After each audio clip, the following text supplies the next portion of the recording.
The following was recorded while anticipating warmer weather for the remainder of the day. Events occur in real time. Hey guys, welcome back to the channel.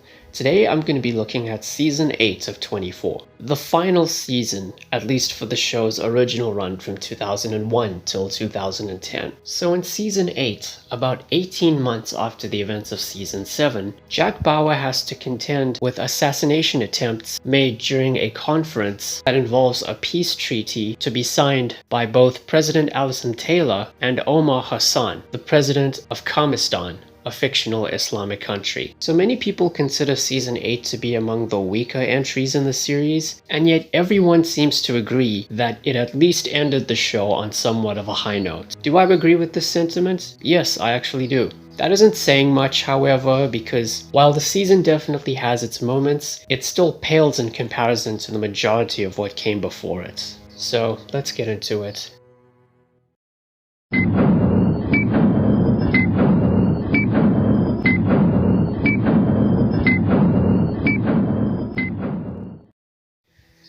So firstly, we have the change in setting to New York City. This was a cool switch up as it made this season feel, in some ways, the biggest season in terms of scale. Especially since this season was given a slightly increased budget, because shooting in New York is very expensive.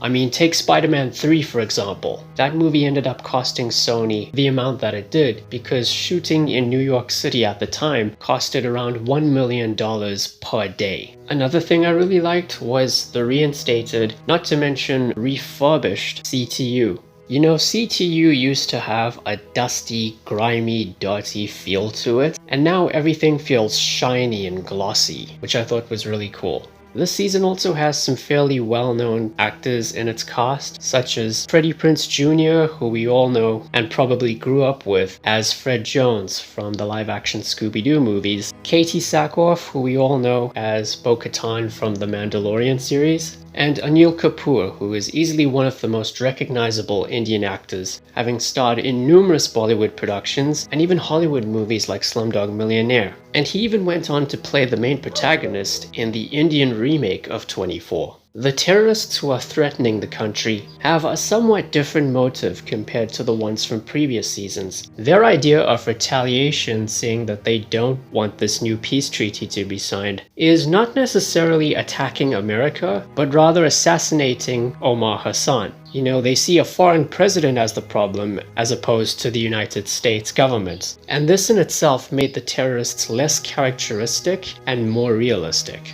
Story-wise, this season feels like a genuine culmination of the majority of what has been set up all throughout the show. You know, it ties up a lot of loose ends quite nicely, while still leaving room for what ended up being Live Another Day. And as for the finale, without going into any spoilers, it was a perfect finale in my opinion, albeit a temporary ending to the show, if not permanent. It had somewhat of a Dark Knight vibe to it with what it was trying to get across, and it ended on quite an ambiguous note as well. I guess this was done because, from what I'm told, this season was supposed to be followed up with a feature-length, theatrically released movie, but those plans were scrapped in favor of the Live Another Day miniseries. Regardless, this ending made up for an otherwise underwhelming final season.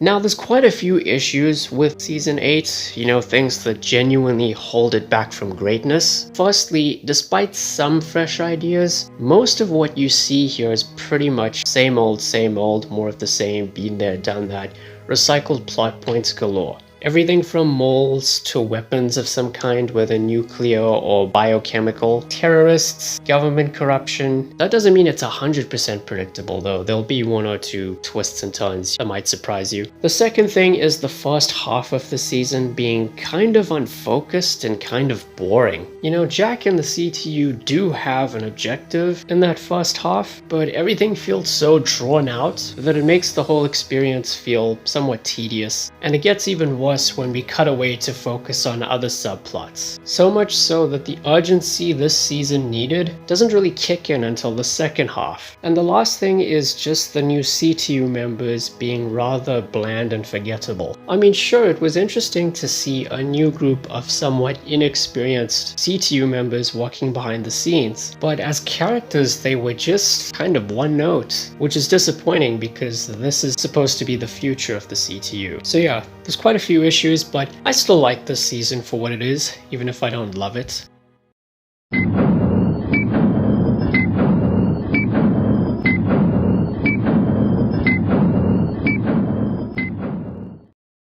So yeah, those are my thoughts on Season 8 of 24. Next time we're going to be looking at 24 Live Another Day, the mini-series continuation of the show. So look forward to that very soon. And yeah, thank you all for watching guys. Please be sure to like the video, share it and subscribe, ring the bell. Take care and I'll see you soon.